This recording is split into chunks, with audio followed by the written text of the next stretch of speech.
Okay, students. Now we shall see the entrepreneurial functions. Entrepreneurial functions. தொழில் முனைவோரினுடைய பணிகள். Entrepreneurial functions are classified into three types: promotional function, managerial functions, and commercial functions. Promotional functions.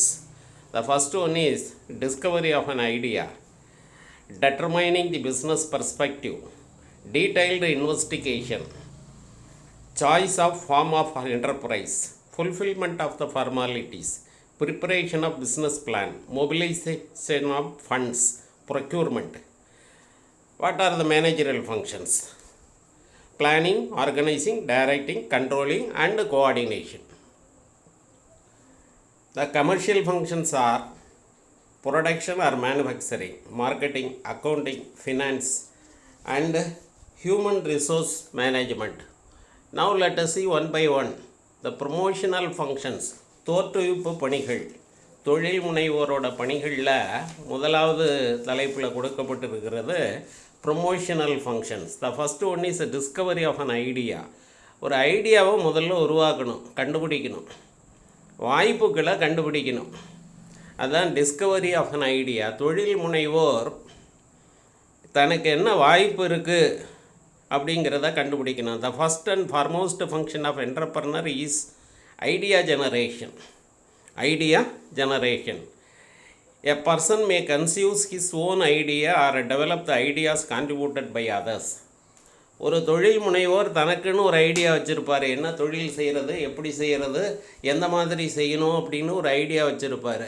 அந்த ஐடியாவை develop பண்ணலாம். அது நல்ல ஒரு ஐடியாவாக இருந்தால், வாய்ப்பாக இருந்ததுன்னா, கருத்தாக இருந்ததுன்னா அதை டெவலப் பண்ணலாம். அல்லது நண்பர்கள்ட்ட இருந்து கலந்துரையாடி, நண்பர்கள்ட்ட பேசி அதன் மூலமாக ஒரு புதிய வாய்ப்பை கண்டறிய முடியும். A person may conceive his own idea or develop the ideas contributed by others. Ideas can be generated through several ways, like own experience and exposure of entrepreneur, keen observation of environment, education, training, market survey, environmental scanning, and so on. அதாவது இந்த idea, இந்த கருத்து, வாய்ப்பு, என்ன தொழில் செய்கிறதுங்கிறதுக்கான வாய்ப்பு தன்னுடைய பட்டறிவின் மூலமாகவே அவர் கண்டுபிடிக்க முடியும்.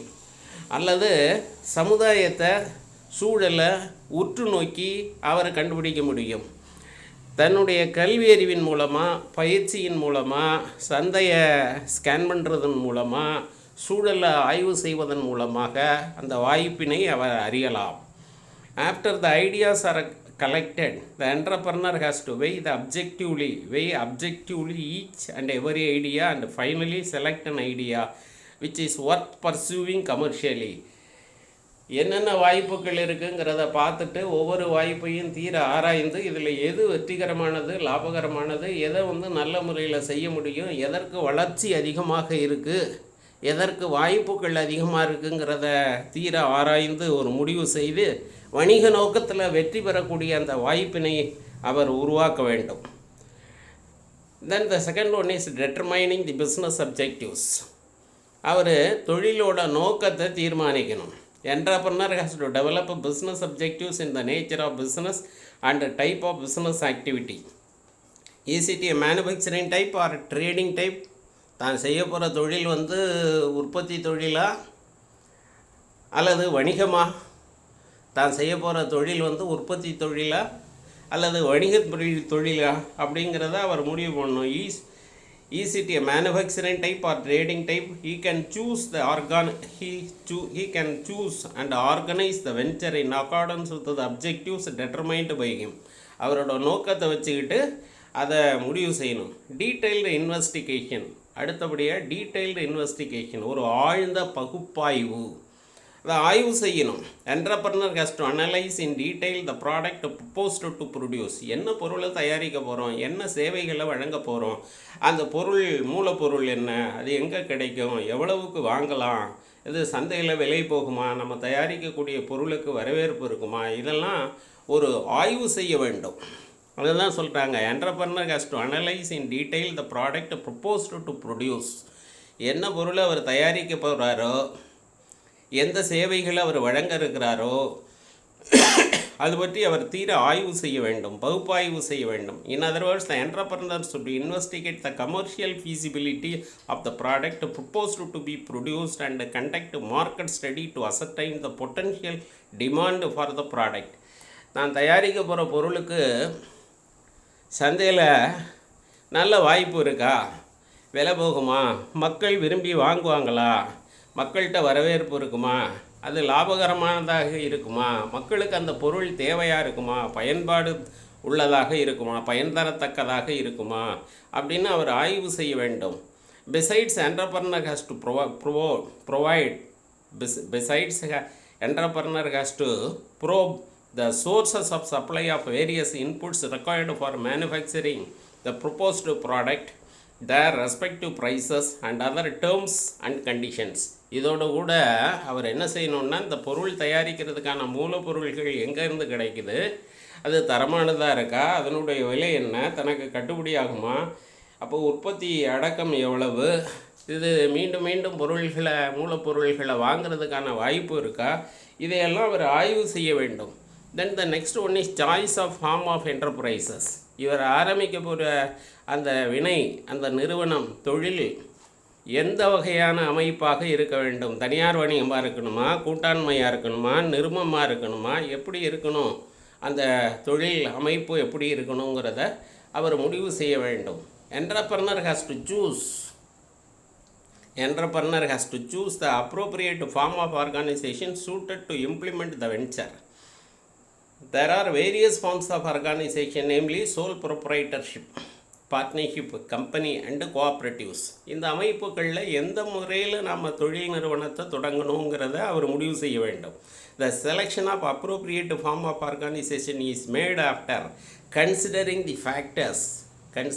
the factors like nature of product to be produced, size of investment, nature of activities. இதையெல்லாம் வச்சு தான் அவர் தொழில் அமைப்பை முடிவு செய்ய முடியும். எவ்வளவு முதல் போடுறாரு, இதில் என்னென்ன காரணிகள் இருக்குது, நிதி வளம் எவ்வளவு தேவை, எந்த அளவுக்கு மனித ஆற்றல் தேவை, இதனுடைய அளவு சிறிய அளவில் செய்கிறோமா, பெரிய அளவில் செய்கிறோமா, மிகப்பெரிய அளவில் செய்கிறோமா, இதையெல்லாம் முடிவு, இந்த காரணிகளை எடுத்துக்கொண்டு அந்த தொழில் அமைப்பு தொழில் அமைப்பு எதுவாக இருக்க வேண்டும்ங்கிறத அவர் தீர்மானிக்க வேண்டும். The selection of appropriate form of organisation is made after considering the factors like nature of product to be produced, size of the investment, nature of activity, size of organization, nature of liability of owners, உரிமையாளரோட பொறுப்பு எத்தகையதாக இருக்க வேண்டும், retention of control, degree of risk involved, scale of operation, stability and so on. இந்த காரணிகளை எல்லாம் கருத்தில் கொண்டு முடிவெடுக்க வேண்டும். எந்த வகையான அமைப்பு ஏற்றதாக இருக்கும் அப்படிங்கிறத அவர் முடிவெடுக்க வேண்டும். Then the next function is fulfilment of formalities. அப்போ அமைப்பை முடிவு பண்ணிட்டாருன்னா அடுத்து அது சோல் ப்ரொப்பரேட்டராக, பார்ட்னர்ஷிப்பாக, ஜாயின்ட் ஸ்டாக் கம்பெனியாக, கோஆப்ரேட்டிவ்ஸாங்கிறத அவர் முடிவு பண்ணிட்டாருன்னா அந்த அமைப்பை தொடங்குவதற்கான நடைமுறைகள் எல்லாத்தையும் அவர் பின்பற்ற வேண்டும். இப்போ சோல் ப்ரொப்பரேட்டர்ஷிப்பை பொறுத்த வரைக்கும் ஒன்றும் பெரிய ஃபார்மாலிட்டி கிடையாது, உடனே ஆரம்பிச்சிடலாம். பார்ட்னர்ஷிப்பை பொறுத்த வரைக்கும் பார்ட்னர்ஷிப் டீடு வேணும், அதை ரெடி பண்ணணும். ஜாயின்ட் ஸ்டாக் கம்பெனியாக இருந்தால், கோஆப்ரேட்டிவ் ஆர்கனைசேஷனாக இருந்தால் அதுக்கு நிறைய ஃபார்மாலிட்டிஸ் இருக்குது. ரெஜிஸ்டர் பண்ணணும், ரெஜிஸ்டர் ஆஃப் கம்பெனிக்கு போகணும், நிறைய டாக்குமெண்ட்ஸ் தயாரிக்கணும், இப்படி நிறைய ஃபார்மாலிட்டிஸ் இருக்குது. அந்த fulfilment of formalities is the next function. Having chosen the appropriate type of organization, the entrepreneur has to take necessary steps to establish it. As regards sole trader, the formalities are barest minimum. Sole trader வியாபார நிறுவனம், தனிநபர் வியாபார நிறுவனம், தனியார் வணிகம் தொடங்குவதாக இருந்தால் அதுக்கு ரொம்ப குறைவு தான் நடைமுறைகள், வெகு சீக்கிரமாக ஆரம்பிச்சிடலாம். In case of partnership form, he has to arrange partnership deed with registration. ஒரு கூட்டாண்மை நிறுவனமாக அவர் அமைக்கிறதா இருந்தால் அதற்கு ஒரு டீடு ரெடி பண்ணணும், பார்ட்னர்ஷிப் அக்ரிமெண்ட்டை ரெடி பண்ணணும், அதை பதிவு செய்ய வேண்டும். It should be registered with the registrar of form. There are a lot of formalities to be fulfilled. In case of company and cooperative form of organization, promoter has to take all steps for establishing the form of organization. கூட்டுறவு சங்கம் ஆரம்பிக்கிறோம், இல்லை ஒரு company type of organisation ஆரம்பிக்கிறோன்னா அதுக்கு நிறைய formalities இருக்குது. அதை கட்டாயமாக பதிவு செய்யணும், சட்டப்படியாக நிறைய பணிகளை செய்ய வேண்டும். அந்த பணிகளை எல்லாம் அவர் நிறைவு செய்ய வேண்டும். தென் ப்ரிப்பரேஷன் ஆஃப் பிஸ்னஸ் பிளான், ஒரு தொழில் திட்டத்தை அவர் தயாரிக்கணும். Entrepreneur has to prepare a business plan or project report of the venture that he is proposing to take up.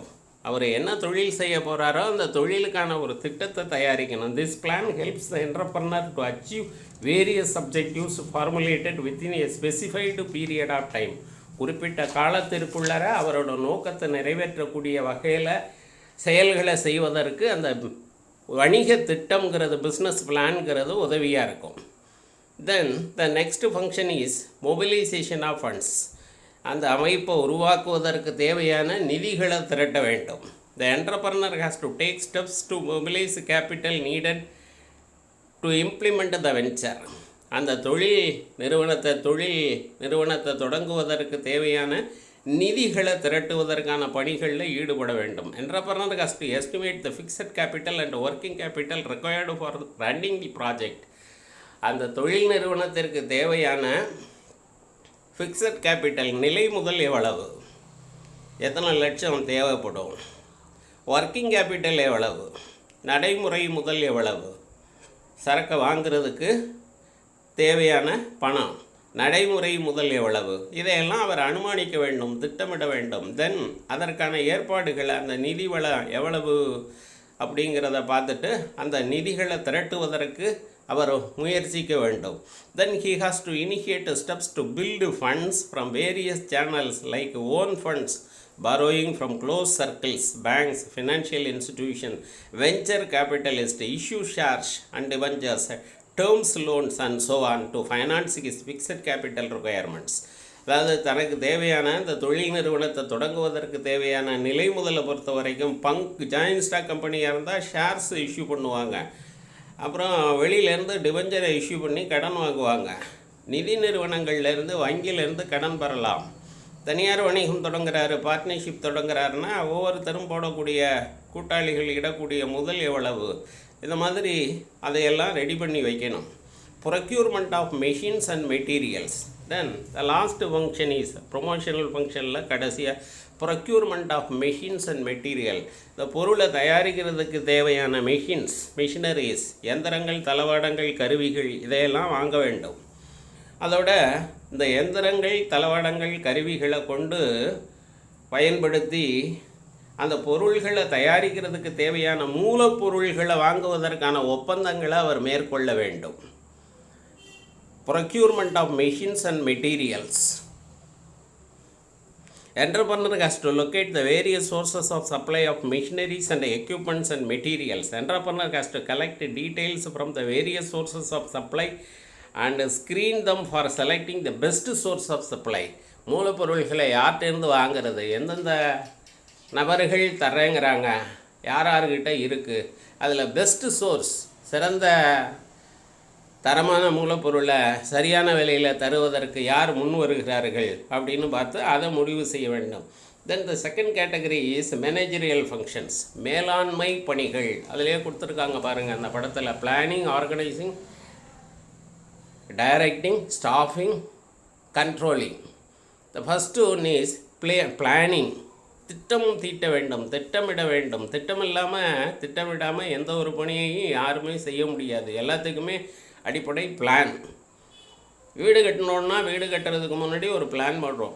அதே மாதிரி பிஸ்னஸ் ஆரம்பிக்கிறதுக்கு, மேலாண்மை செய்வதற்கு ஒரு பிளான் வேணும். Under planning, entrepreneur has to lay down the objectives, goals, vision, mission, policies, procedures, programs, budget, schedules, etc. for enabling the venture to proceed towards established towards destination. இலக்கை அடையணும் அப்படின்னு சொன்னால் அந்த தொழில் நிறுவனத்தை மேலாண்மை செய்வதற்கு, நிர்வாகம் செய்வதற்கு உரிய திட்டங்களை அவர் வகுக்க வேண்டும். அந்த நிறுவனத்தோட இலக்கு, அதை பயணிக்கக்கூடிய, அந்த அடையக்கூடிய வழிகள், நிறுவனத்தோட பார்வை, நிறுவனத்தோட குறிக்கோள், நிறுவனத்தினுடைய கொள்கை, அதை அடைய நடைமுறைகள், நிறுவனத்தினுடைய செயல்பாடுகள், நிறுவனத்தினுடைய திட்டங்கள், அப்புறம் பட்ஜெட், ஷெட்யூல்ஸ், அட்டவணை, இதையெல்லாம் அவர் ரெடி பண்ணி நான் தன்னோட குறிக்கோளை அந்த நிறுவனம் அடைவதற்கான வழிமுறைகளை, திட்டங்களை தீட்ட வேண்டும். Then the second function is organising, அமைப்பு பணி. He is an organizer-னு சொன்னோம். Entrepreneur must choose the type of organization, creating departments, fitting the human resources to appropriate organization slots. தகுதியான நபர்களை தேர்ந்தெடுத்து பல துறைகளை பிரித்து அந்த துறைகளுக்கு பொருத்தமான நபர்களை பணியமர்த்த வேண்டும், அவர்களுக்கு பயிற்சி அளிக்க வேண்டும். Defining and delegating authority, distributing responsibility, அந்த பணியாளர்களுக்கு உரிய அதிகாரமும் அவர்களுக்குரிய பணிகளும் கொடுக்கப்பட வேண்டும், வழங்கப்பட வேண்டும். அவர்களுடைய பொறுப்புகள் குறிப்பிடப்பட வேண்டும். அவர்களுக்கு என்னென்ன அதிகாரம் உண்டு, என்னென்ன பொறுப்பு உண்டு, அவருடைய கடமைகள் என்னென்ன, அவருடைய பணிகள் என்னென்ன, இதெல்லாம் அவங்க தெளிவாக அந்த தொழில் முனைவோர் மேலாண்மை பணியில் தெரிவிக்க வேண்டும். Responsibility and creating accountability for efficient performance of the organisation. திறமையாக சில பேர் இருப்பாங்க, அந்த திறமைக்கு மதிப்பளிக்கக்கூடிய வகையில் அவங்களுக்கு ரிவார்டு கொடுக்கலாம். இந்த மாதிரி பல பணிகளையும் அவர் செய்ய வேண்டும். Then the next one is directing, கட்டளையிடல்.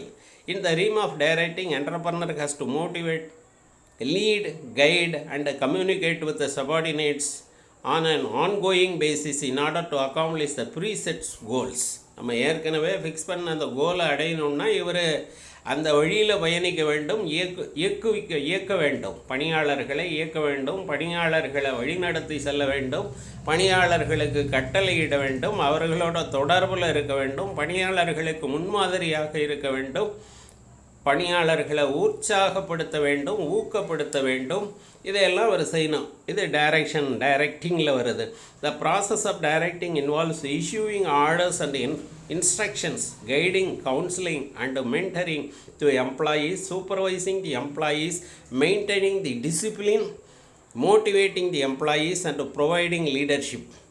அந்த நிறுவனத்தில் உள்ள பணியாளர்கள் கட்டமைப்பு அது செய்யணும். அவங்களுக்கு ஆலோசனை கூற வேண்டும், அவங்கள நல்வழிப்படுத்த வேண்டும், அவங்களுக்கு வழிகாட்டுதல் செய்ய வேண்டும், பணியாளர்களை சூப்பர்வைஸ் பண்ணணும், கண்காணிக்க வேண்டும், அவங்க ஒழுங்கான முறையில் பணிகளை செய்கிறார்களாங்கிறத உறுதிப்படுத்த வேண்டும், பணியாளர்களுக்கு தெம்பூட்ட வேண்டும், உற்சாகப்படுத்த வேண்டும். இவர் ஒரு முன்மாதிரியாக இவருக்கு இந்த தொழில் முனைவோர் வழிகாட்டுதல் பணியை செய்ய வேண்டும். Then the next function is controlling, கட்டுப்படுத்துதல். Entrepreneur has to put in mechanism to evaluate the performance of the employees across to the organization. அதாவது கட்டுப்பாடு அவசியம். பணியாளர்களோட பணி பர்ஃபார்மன்ஸ் எப்படி இருக்குங்கிறத அவர் பார்த்து நம்ம ஏற்கனவே ஃபிக்ஸ் பண்ண ஸ்டாண்டர்ட்ஸோட ஆக்சுவல் பர்ஃபார்மன்ஸை கம்பேர் பண்ணி பார்த்து அதில் ஏதாவது டீவியேஷன் இருக்கா, குறைபாடு இருக்கா, மாற்றங்கள் இருக்கா, அது என்ன காரணத்தினால வந்தது, அந்த குறைபாடுகளை எவ்வாறு நீக்குவது, இதையெல்லாம் அவர் பார்க்க வேண்டும். Entrepreneur has to put a mechanism to evaluate the performance of the employees across the organization. The various steps involved in controlling function includes fixing performance standards. Standard fix பண்ணணும், எவ்வளவு பணிகள் நிறைவேற்ற வேண்டும், measuring the actual performance and comparing the actual performance with the standards. எவ்வளோ பணியாளர்கள் எவ்வளோ பணி செய்திருக்காங்க, அவங்க செய்த பணியை நம்ம ஏற்கனவே ஃபிக்ஸ் பண்ணியிருக்கிறோம்ல ஸ்டாண்டர்ட்ஸ், இது ரெண்டையும் ஒப்பிட்டு பார்க்க வேண்டும். Finding out the causes for deviation if any, அதில் ஏதாவது மாற்றங்கள் இருக்கா, குறையாக செய்திருக்காங்களா, கூடுதலாக செய்திருக்கிறாங்களா, குறைவாக செய்திருந்தாங்கன்னா அதுக்கு என்ன காரணம். Undertaking corrective measures to bring actual performance to standards set. நம்ம ஏற்கனவே ஃபிக்ஸ் பண்ண ஸ்டாண்டர்ட் அளவுக்கு பணிகள் வருவதற்கு நம்ம நடவடிக்கைகள் எடுக்க வேண்டும். He may use various control techniques like accounts, auditing, management information system, network analysis, cost control, financial tools. இதெல்லாம் அவங்க பயன்படுத்தலாம். இந்த கருவிகளை பயன்படுத்தி அந்த குறைபாடுகளை களையலாம். Coordination, The next function is coordination, ஒருங்கிணைத்தல். Entrepreneur has to evolve mechanism to pull together to diverse functions performed by various departments. அந்த நிறுவனத்தில் நிறைய துறைகள் இருக்கும், பல்வேறு துறைகள் இருக்கும். உற்பத்தி துறை, கொள்முதல் துறை, விற்பனை பிரிவு, விளம்பர பிரிவு, கணக்கு பிரிவு, மனித வளம் துறை. இந்த துறைகளுக்கு இடையில் ஒரு ஒருங்கிணைப்பை ஏற்படுத்தி ஒரே நிறுவனமாக செயல்பட்டு ஒன்றுபோல் செயல்பட்டு அந்த நிறுவனத்தினுடைய குறிக்கோள் அடைவதற்கான வழிகளை அவர் மேற்கொள்ள வேண்டும். Then the last function is commercial functions, வணிக பணிகள், commercial functions. இந்த கமர்ஷியல் ஃபங்க்ஷன்ஸில் கொஞ்சம் இருக்குது, அதையும் பார்த்துருவோம். ப்ரொடக்ஷன் ஆர் மேனுஃபேக்சரிங், உற்பத்தி அல்லது தயாரிப்பு. Under production function, entrepreneur has to take a decision relating selection of factory site, design and layout, type of products to be manufactured, research and development of product design. இதெல்லாம் அவர் செய்யணும். உற்பத்தி பணியில், தயாரிப்பு பணியில் அவர் இருக்கிறார் அப்படின்னு சொன்னால் அவரை பொறுத்த வரைக்கும் அந்த என்டர்பிரனர் தொழில் முனைவோர் என்ன செய்யணுன்னா, எந்த இடத்துல ஃபேக்ட்ரியை அமைக்க போகிறோம், அது எந்த முறையில் இருக்குது, அதனுடைய இட அமைப்பு முறை, அதனோட வடிவமைப்பு, லேஅவுட், எந்த இடத்துல மிஷினை வைக்கணும், பணியாளர் எந்த இடத்துல இருப்பார், மூலப்பொருள்களை எப்படி கையாள வேண்டும், எந்த வகையில் பொருள்களை தயாரிக்க வேண்டும், அந்த பொருள்களை தயாரிப்பதற்கான ஆராய்ச்சி துறை இருக்கா, ரிசர்ச் அண்ட் டெவலப்மெண்ட் இருக்கா, அப்புறம் ப்ராடக்டோட டிசைன், நம்ம தயாரிக்கக்கூடிய அந்த பொருளோட வடிவமைப்பு எப்படி இருக்கணும், இதையெல்லாம் ஃபிக்ஸ் பண்ணணும். The efficient and effective performance of the production function depends on the proper production planning and control to be a major extent. வெற்றிகரமாக இருக்கணும் அப்படின்னு சொன்னால் ப்ரொடக்ஷன் பிளானிங்கிறதும் கண்ட்ரோலுங்கிறதும் ரொம்ப முக்கியம். Then the next step is marketing. இவ்வளோ சிரமப்பட்டு பொருளை தயாரித்த பிறகு இதை விற்கிறதுக்கான பணிகளில் ஈடுபட வேண்டும், மார்க்கெட் பண்ணணும். Entrepreneur has to carry out the functions pertaining to marketing aspect, namely consumer research, product planning and development, standardization, packaging, pricing, warehousing, distribution, promotion, etc. இதெல்லாம் அவர் செய்யணும். பொருளை தயாரித்த பிறகு அதை பாதுகாக்க வைக்கிறதுக்கு வேர்ஹவுஸ் வேணும். நல்ல முறையில் தயாரித்த பொருள் தரமான பொருளாக இருக்கணும். ப்ராடக்டை பிளான் பண்ணி நம்ம தயாரிச்சிருக்கிறோம், அதை பாதுகாக்கிறதுக்கு வேர்ஹவுஸ் வேணும். தரப்படுத்தப்பட்ட இடமாக இருக்கணும், நல்ல இடமா இருக்கணும். அதை உரிய நேரத்தில் கொண்டு போய் சேர்க்கறதுக்கு அந்த டிஸ்ட்ரிபியூஷன் சேனல்ஸ் அதுக்கெல்லாம் இவர் ஏற்பாடு செய்யணும். அப்புறம் மேலும் மேலும் விற்பனையை அதிகரிக்கிறதுக்கான ப்ரொமோஷனல் ஆக்டிவிட்டீஸை இவர் ஈடுபட வேண்டும். The very success of marketing function is very much inlinked with the selection of appropriate marketing mix. சந்தையிடுகை கலவை ரொம்ப முக்கியம். The term marketing mix denotes the combination of four components, namely product, price, promotion and physical distribution mix. அந்த சந்தையிடுகை கலவைங்கிறது 4 factors, 4 காரணிகளை கொண்டது. Product mix, price mix, promotion mix, physical distribution mix. இதிலெல்லாம் அவர் தன்னோட கவனத்தை செலுத்த வேண்டும். Accounting is the next commercial function, கணக்கியல் பணி. Entrepreneur has to arrange to prepare trading and profit and loss account. அவர் அந்த ட்ரேடிங் அக்கௌண்ட்டை தயாரிக்கிறதுக்கு, ப்ராஃபிட் அண்ட் லாஸ் அக்கௌண்ட்டை தயாரிக்கிறதுக்கு, நம்ம நிறுவனத்தில் எவ்வளோ லாபம் நஷ்டம் வந்திருக்கு இந்த வருஷத்துலன்னு கண்டுபிடிக்கிறதுக்கான நடவடிக்கைகள், கணக்கு பணிகளை மேற்கொள்வதற்கான ஏற்பாடுகளை செய்ய வேண்டும்.